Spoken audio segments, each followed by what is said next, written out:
Diolch i ti, Carwyn. Bore da bawb, mae'n dda gael bod nôl gyda chi. Byswn ni wedi hoffi gweld Aron, mae'n braf bod draw yng Nghaerdydd, yn dydy, achos mae'n adlewyrchu y ffaith bod ni yn frodyr ac yn chwiorydd i'n gilydd, a bod gennym ni bartneriaeth yn efengil yr arglwydd Iesu Grist. Nawr, os oes Beibl ydych chi, trowch gyda fi i'r adran a ddarllenon ni. Ac bore yma, ni'n mynd i edrych ar y tair adnod gyntaf yma o Hebreaid pennod 12. A yn yr adran yna, ni'n cael ein cyflwyno i ddarlun. Darlun cyfarwydd, fi'n siŵr i lawer ohono ni, ond darlun pwysig am y bywyd Cristnogol. Be mae fel i ddilyn Iesu? Wel, un darlun yw hyn, mae fel ras. Ac wrth gwrs, dyw'r ras yma ddim yn sprint, dyw ddim yn 100 metr wedi gorffen fel yna, mae yn marathon. A mae yna rai pobl, o'n i'n mynd i ofyn, oes yna bobl sy'n hoffi redeg yma? A fi wedi cael yr ateb yn barod. Oes, mae yna, chi'n trefnu Penuel Park Run. Waw! A mae yna bobl, felly, sydd yn hoffi redeg. Nawr, dydw i ddim. Dydw i erioed i wneud Park Run. Ac yn sicr, dydw i erioed wedi wneud marathon, a fi ddim yn debygol o redeg marathon, achos mae'n waith caled yn dydy. Mae'n ymdrech. Dyna'r pwynt sydd dyn ni fan hyn yn Hebreaid pennod 12. Mae'r ras yma, dilyn Iesu Grist, mae'n waith caled.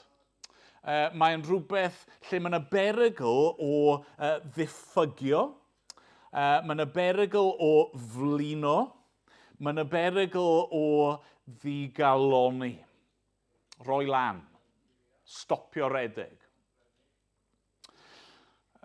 Mae'n amlwg oedd hynny'n wir gyda rai o'r Hebreaid. Oedd rhain yn Gristnogion, oedd wedi gadael iddewiaeth mwyn dilyn yr arglwydd Iesu Grist. Ac fan hyn nawr, ar y pwynt yma, mae'n amlwg bod rai ohonyn nhw yn troi nôl at yr hen bethau. Ond nhw wedi dechrau redeg y ras, ond nawr ond nhw'n rhoi lan. A ni ddim yn gwybod yn union pam, ymhlith pethau eraill, fi'n siŵr o'n nhw'n gwynebu erledigaeth a gwrthwynebiad, ac o'n nhw'n cael eu temtio i adael Iesu a dychwelyd at bethau eraill.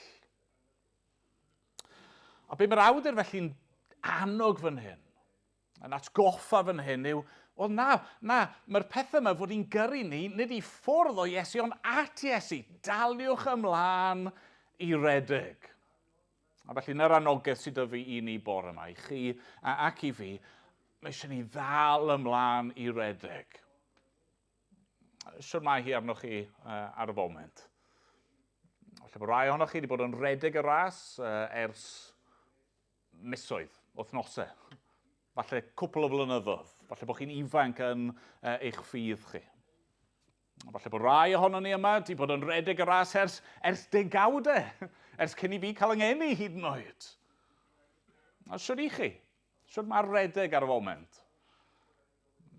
Pan i fi'n dechrau redeg, fi'n cael stitch. Na pam sa'n offi redeg rhyw lawer. Falle bod chi efo rhyw stitch. Neu mae pobl yn sôn am rhyw shin splint yn dyn nhw a'r poenau yna, a chi'n colli'ch gwynt chi wrth fynd ymlaen. Efe fel yna mae hi, yn ysbrydol arnoch chi? Ydych chi yn diffygio? Mae'r awdur yn sôn ar ddiwedd yr adran yna am y dwylo llesg a'r gliniau gwan. Efe dyna sy'n wir amdano chi? Wel, os tawe, beth i ni angen yw wneud y ras mor rwydd a phosib, ynddo fe? Ni angen all the help we can get. A mae'r awdur fan hyn yn nodi 3 pheth bydd yn ein helpu ni. Mae'r ddau gyntaf yn ddibynnol ar y trydydd, a wnawn ni weld hynny mewn moment. Felly, yr help cyntaf yw hyn. Cofio y dorf o'n cwmpas ni. Nawr, Os ych chi yn redeg marathon, neu yn gwneud rhyw ras hir iawn, falle ddim parkrun, ond ras hir iawn, un o'r pethau mae pobl yn aml yn gwneud yw cael support team, ynddo fe? Tîm o gefnogwyr. Pobl sydd yno mwyn eu hannog nhw ymlaen, i'w tiro nhw o'r ochrau. Mae'r awdur yn gweud bod gennym ni hynny. Mae gennym ni bobl sydd yno, nid yn unig, ond maen nhw yno mwyn ein hannog ni ymlaen. Mae'n cyfeirio'n adnod un at yr cymaint torf o dystion, neu'r cwmwl mawr yma o dystion sydd o'n cwmpas ni. Nawr, pwy yw'r rhain? Wel, yr ateb amlwg yw, tasach chi yn troi nôl un pennod, Hebreaid 11, mae dyn ni restr hir fyna. Restr hir o arwyr y ffydd, neu rai o arwyr y ffydd. Ac wrth gwrs, dyna'n rhannol beth sydd gyda ni yn y Beibl, ynddo fe? Hynny yw, mae'r Beibl yn fwy na hyn, mae'n fwy i'w ddweud, ond yn rhannol, beth sydd gyda ni yn y Beibl yw cofnod o'r tystion yma.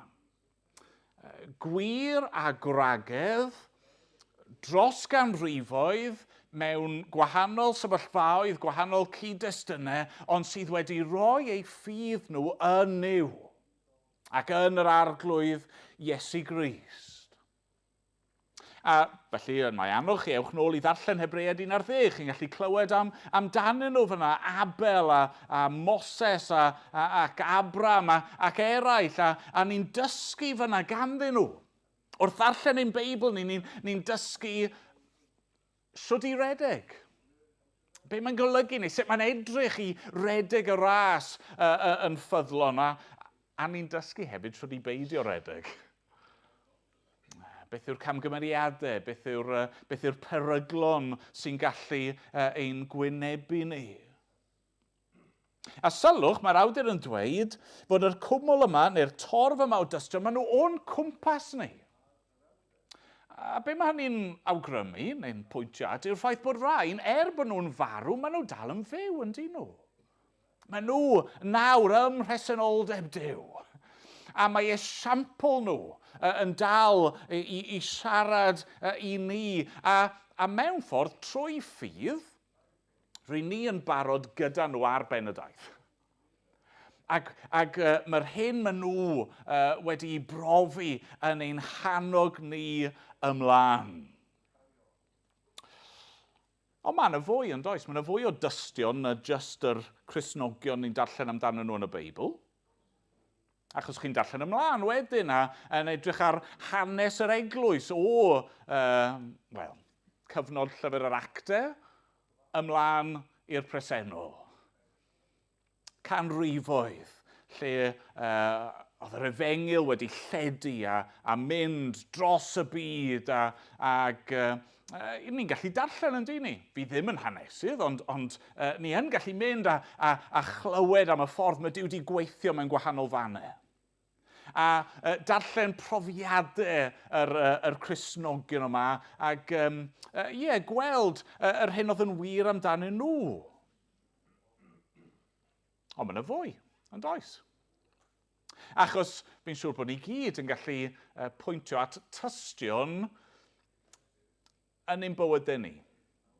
A fi'n meddwl falle nawr am yn i'w Gristnogion, dyn nhw ddim yn y llyfrau hanes, achos maen nhw wedi byw yn fwy diweddar na hynny, ond yr saint yna o'n ni'n nabod.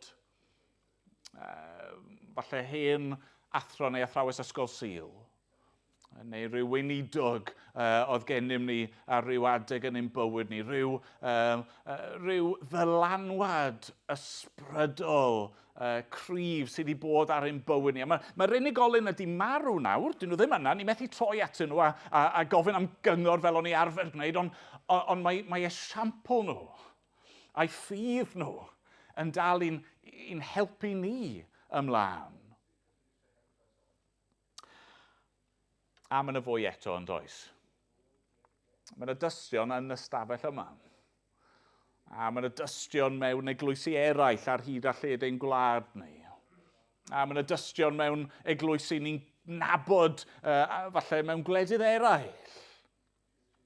Brodyr a chwiorydd sydd yn dal i redeg y ras. Ac i ni'n redeg y ras gyda nhw. A ni'n annog nhw a maen nhw yn ein hannog ni. Darlun oedd yn dod i'r meddwl, falle bod chi wedi clywed hyn o'r blaen, yw os chi beth yn gweld gwyddau, gys, yn hedfan, maen nhw'n gwneud dau beth yn dyn nhw. Gyntaf gyd, maen nhw'n hedfan mewn siap penodol, yr V-shape yma. A reswm pan maen nhw'n gwneud hynny yw achos yr un sy'n y blaen sy'n gorfod gweithio caleta, a wedyn mae'r gwyddau sy'n dilyn yn y slipstream, yn dyn nhw, felly mae'n rwyddach iddyn nhw. Maen nhw'n helpu gilydd, a maen nhw'n swopio. Mae'r un yn y blaen yn mynd i'r cefn lle mae rwyddau wedyn mwyn annog y gweddill ymlaen. Ond yr ail beth maen nhw'n gwneud yw maen nhw'n honcian. Dyn nhw ddim yn dawel, maen nhw'n honcian. Pam? Wel, er mwyn atgoffa i gilydd, fi fan hyn, caru ymlaen, fi tu ôl ti. Dal i fynd, fi yma. Mae'r tystion yma. Mae'r torf o dystion. Saint y Beibl. Saint hanes yr eglwys. Saint ein hanes ni a'r saint sydd o'n cwmpas ni heddiw. Yno. Yn annog ni wrth i ni redeg y ras. Dal i fynd. Dal ati. Paid a stopio. Felly na'r help gyntaf te, y cwmwl o dystion. Ond dyna mae'r awdur yn sôn am ail help. A'r ail help yw hyn, tynnu y rwystrau sydd arno ni. Tynnu y rwystrau. Nawr eto, os ych chi'n mynd i redeg ras, yn arbennig ras hir fel marathon, chi angen gwisgo yn addas. Chi yn clywed yn chi yn rhai o'r marathons mawr, y London Marathon, mae pobl yn gwisgo rhyw bethau ryfeddol yn dyn nhw. Un person hyd yn oed i redeg efo ffridge ar ei gefn, a chi'n meddwl, siwt yn y byd mae rhywun yn gwneud hynny.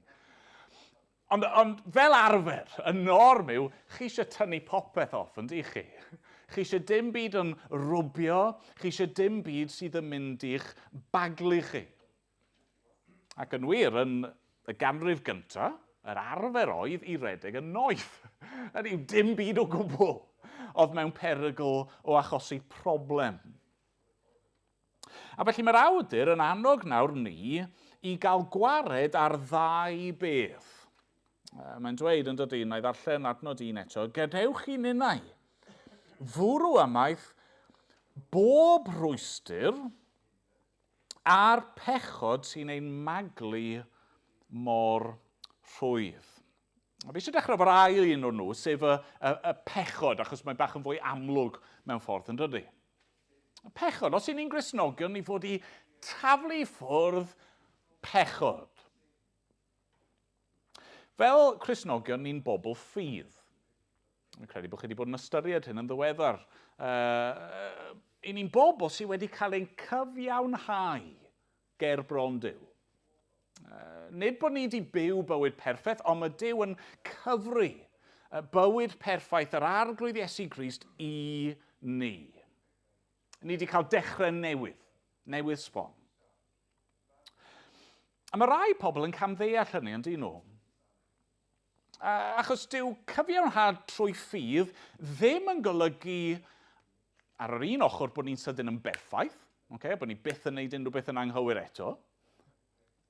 A dwi'n sicr ddim chwaith yn golygu bod ni'n gallu cario ymlaen i fyw unrhyw ffordd i ni eisiau, a bod ein pechod ni ddim yn gwneud gwahaniaeth o gwbl fel petai. Na, mae'r gair yn glir. Fel Cristnogion, i ni wedi gorffen gyda'r pechod, ac rydyn ni i roi pechod i farwolaeth. A mae'r awdur yn dweud yn dydy, mae dyma un o'r pethau amlwg sydd yn gallu ein baglu ni. Pechod yw un o'r pethau amlwg yna sydd yn mynd i'n stopio ni rhag redeg yn dda. sy'n mynd i amharu ar ein perthynas ni gyda Duw. Mae'r Beibl yn dweud mewn un man bod ni fod i gerdded yn yr ysbryd. Gallwn ni ddweud hyd yn oed redeg yn yr ysbryd. Hynny yw mewn ffordd sydd yn cael ei arwain gan ysbryd Duw, a ffordd sydd yn plesio ysbryd Duw. A ni ddim yn gallu gwneud hynny os i ni'n dal gafel i bechod. A felly'r anogaeth yw i gymryd ei ffwrdd. Os oes rhywun yma bore yma, chi'n dweud bod chi'n Gristion, a chi wedi rhoi'ch ffydd chi yn yr arglwydd Iesu Grist, ond mae yna rhywbeth cuddiedig yn eich bywyd chi. Rhyw ran o'r hen fywyd chi'n dal gafel iddo fe. Neu falle hyd yn oed rhyw bechod newydd, rhyw ffordd o fyw newydd sydd wedi llithro i fewn yn llechwraidd, yn sneaky mewn i'ch bywyd chi. A chi'n cuddio fe, sneb arall yn gwybod. Chi'n cuddio fe oddi wrth bawb arall, ond mae e yna. Taflwch ei ffwrdd. Mae eisiau chi daflu ei ffwrdd. Dyw e ddim yn mynd i'ch helpu chi i ddilyn yr arglwydd Iesu Grist. Mae'n mynd i fod yn her ac yn rwystyr. Ond mae'r awdur yn sôn am rhywbeth arall, yn dydy. Cyn hynny, mae'n sôn am, gadewch chi neu fwrw ymaith, bob rhwystyr. Pob rhwystyr. A yn ôl pob tebyg, falle bod y gair yma, rhwystyr, yn chwarae ar y syniad o cario gormod o bwysau. Okay? Parhau efo'r syniad o ras. Hynny, os chi'n redeg ras, chi ddim eisiau cario gormod o bwysau ydych chi. A felly, mae fel petai'r awdur yn dweud fan hyn, fod yna bethau sydd ddim yn bechod, dyn nhw ddim yn anghywir ynddyn nhw eu hunan, ond maen nhw dal gallu bod yn rwystyr. Dyn nhw ddim yn help. Ac os ych chi'n parhau i wneud y peth yna, neu dilyn y llwybr yna, falle yn y pen draw wneith e arwain at bechod. Falle darlun i'n helpu ni. Eisiau chi ddychmygu chi'n hyfforddi ar gyfer ras, okay? A felly mae gennych chi eich training regime a chi ar diet penodol. Mae yna bethau, achos bod chi'n dilyn y diet yna, chi ddim fod i fwyta, right? Chi ddim fod i fwyta donuts wedyn ni, okay? Nawr te, ydy e yn anghywir i redeg heibio rhyw siop sy'n gwerthu donuts? Wel na di, dyw e ddim yn anghywir. Mae'n anghywir i fynd mewn a prynu'r donuts a bita'r donuts. Ddim yn anghywir i fynd heibio'r siop. Ond ydy e'n help? Na di, wrth gwrs bod e ddim. Mae jyst yr arogl yna o bosib yn mynd i'ch temtio chi i wneud rhywbeth dylsech chi ddim. Mae'r awdur yn gweud bod yr un peth yn gallu bod yn wir yn yr bywyd Cristnogol wrth i ni redeg y ras yma. Mae yna bethau, a dyn nhw ddim yn anghywir ynddyn nhw eu hunan, ond maen nhw'n gallu bod yn rhwystyr. Y ffordd ni'n defnyddio'n amser, enghraifft. Y ffordd ni'n defnyddio y we, neu y pethau ni'n gwylio ar y teledu. Yr llefydd ni'n mynd iddyn nhw. Yr cwmni i ni'n cadw ar adegau, y perthnasau i ni'n datblygu ar adegau, y sefyllfaoedd ni'n gadael ein hunan fod ynddyn nhw ar adegau. Mae eisiau ni fod yn ofalus. Mae angen doethineb a dirnadaeth mawr gan Dduw fan hyn. Yr anogaeth gan yr awdur yw hyn, bwrwch nhw ymaith.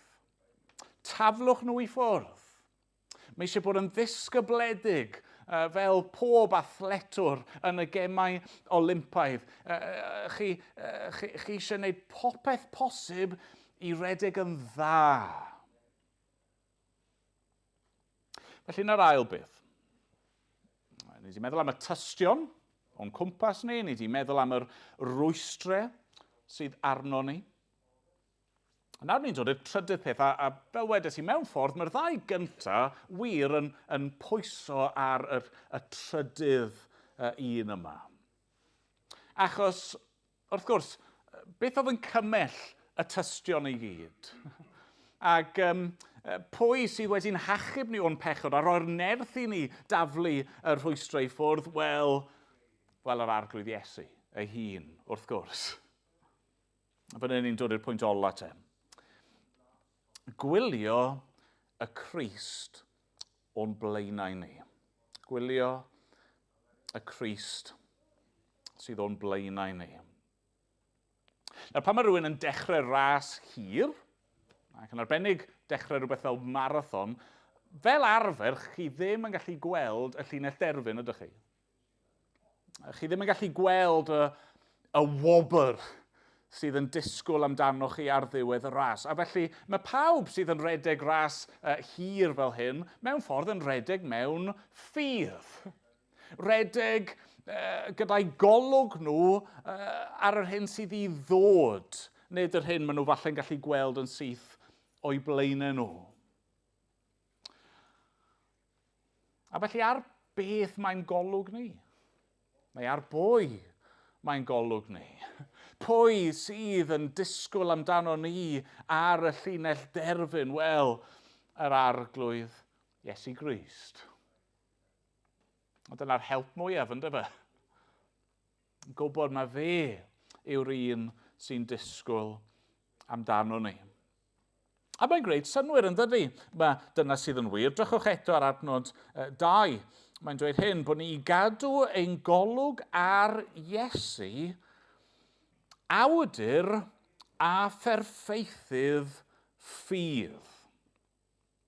A be mae'n golygu bod Iesu yn awdur a pherffeithydd ffydd? Wel, mae'n ychydig o ddadlau dros y peth, achos chi'n gallu gweld hynny ar ddwy lefel. Gyntaf i gyd, Iesu yw awdur a pherffeithydd ffydd, achos mae fe, Duw y Mab, ynghyd â'r Tad a'r Ysbryd Glân, fe sydd wedi dyfeisio ffordd iachawdwriaeth. Cyn llunio'r byd a lledu'r nefoedd wen, trefnwyd ffordd yng nghyngor tri yn un i achub gwael golledig eogddyn.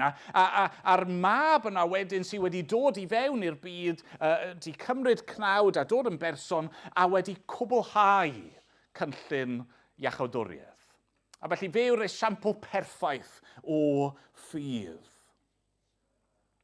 A mae rai pobl yn meddwl, wel, mae hynny yn wir, ond gallwn ni feddwl ar lefel arall hefyd, sef fe yw awdur a perffaithydd ein ffydd personol ni. Hynny yw, wrth i fi glywed am Iesu, clywed am yr hyn mae wedi wneud, clywed am yr hyn sy'n wir amdano fe yw awdur fy ffydd i. Achos fi'n troi oddi wrth fy mhechod ac yn rhoi fy ffydd i ynddo fe, a fe yw'r un sydd yn mynd i berffeithio'r ffydd yna. Fe yw'r un sydd yn mynd i cadw fi i fynd bob cam hyd y diwedd. Mae'r ddau beth yn wir.